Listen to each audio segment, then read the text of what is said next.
یہاں تو لوگ رات تو چھوڑے جمعہ میں سوتے ہیں، بہت سارے لوگ تو جمعہ میں اپنی نیند کمپلیٹ کر کے آتے ہیں، پتہ ہی نہیں چلا کہ امام کب کھڑا ہوا، اقامت کب ہوئی، خطبہ تو پورا نیند میں چلا گیا۔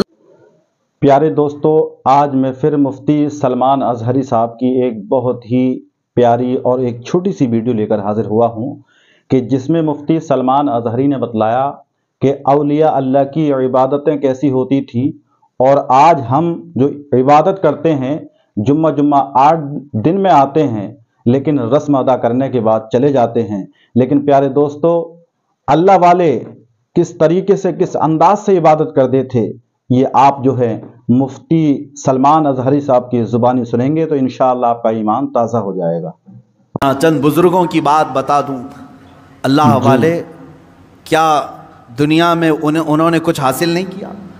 مخدوم علی شاہ مینا رحمۃ اللہ تعالی علیہ، محمد شاہ مینا رحمۃ اللہ علیہ، لکھنؤ کے بڑے بزرگ، ان کی سیرت میں نے پڑھا، جانتے ہیں عبادت بھی کیسے کرتے تھے؟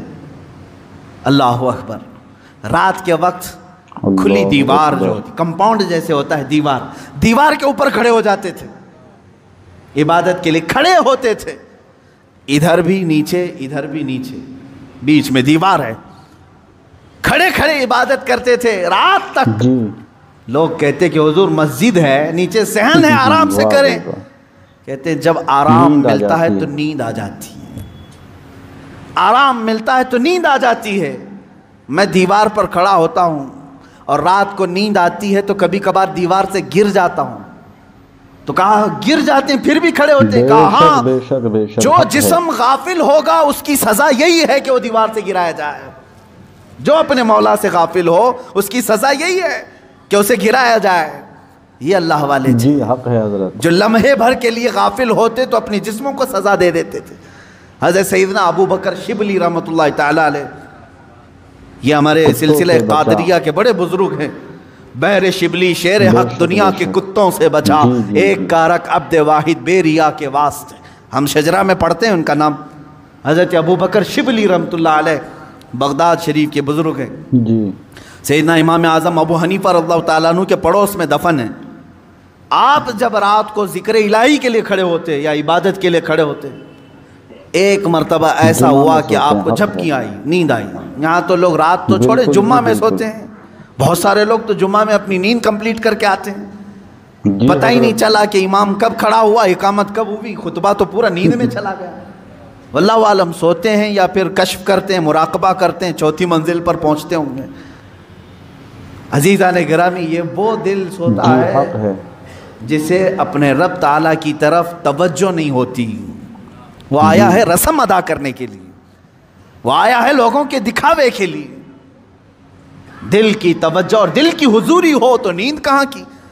حضرت ابو بکر شبلی رحمۃ اللہ تعالیٰ علیہ رات کے وقت جھپکی آ گئی، تھوڑا سا اونگ آئی، کیا کیا جانتے آپ؟ وہ کھڑے ہوئے، پہلی مرتبہ رات میں ایسا ہوا کہ مجھے اونگ آ گئی، کیسا ہوا؟ اس کے بعد گئے، سرما لگانے کی سلائی لے کر نمک میں پھیرا اور نمک پورا آنکھوں میں لگایا۔ آنکھوں میں نمک لگاتے، ذرا لگا کر کے دیکھو اپنی آنکھوں میں نمک کیا حالت ہو۔ اللہ اکبر۔ سیدنا ابو بکر شبلی رحمۃ اللہ علیہ کی آنکھوں سے خون رستا تھا، خون رستا تھا، ٹپکتا تھا، اور اسی حالت میں وہ عبادت کرتے تھے۔ لوگوں نے پوچھا کیا یہ اس طرح سے کرنا صحیح ہے آپ کا؟ اپنی آنکھوں کو آپ نے نمک میں ڈال دیا؟ وہ ہنستے تھے، کہا یہ غافل آنکھوں کی تو بہت چھوٹی سزا ہے، بہت چھوٹی سزا ہے کہ میں نے نمک پھیر دیا، اگر اسی طرح زندگی بھر غافل رہی تو اس میں تو آگ کی سلائیاں پھیری جائیں گی، آگ کی سلائیاں پھیری جائیں گی، میں تو نمک پھیر رہا ہوں۔ عزیزان گرامی، وہ کہاں ہو تم، کس جگہ پر کھڑے ہو؟ آج اپنا مقصد زندگی کو تو سمجھ لو، مجھے کیوں پیدا کیا تھا رب تعالیٰ؟ کیا اسی لیے کہ لوگوں کے تانے، لوگوں کو کی جاسوسی میں اپنی پوری زندگی گزار دوں؟ کس کے گھر میں کیا پک رہا ہے وہی بات کرتے بیٹھا رہوں، کس کی بیوی کیسی ہے وہ ڈسکس کرتا بیٹھا رہوں، کس کے گھر میں ابھی کتنے شادی کے لوگ ہیں وہ ڈسکس کرتا بیٹھا رہوں، کس کی دکان ٹھپ پڑ رہی ہے یہ ڈسکس کرتا بیٹھا رہوں؟ تمہاری زندگی اسی لیے ہے، پوری دنیا بھر کے گلے تانے اور شکوے، غیبت، چغلیاں اس کے لیے ہے۔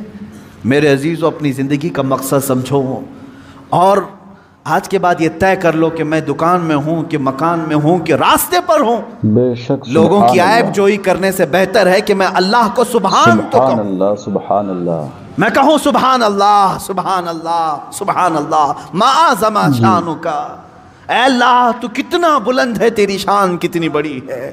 لیکن اس کی تعریف میں جتنے جملے نکلے وہ تمہاری نیکیوں کے بلے کو اتنا بھر دیتے ہیں کہ قیامت کے دن تم فخر کے ساتھ اٹھائے جاؤ۔ اپنے ان اوقات کو فضولیات میں نہ برباد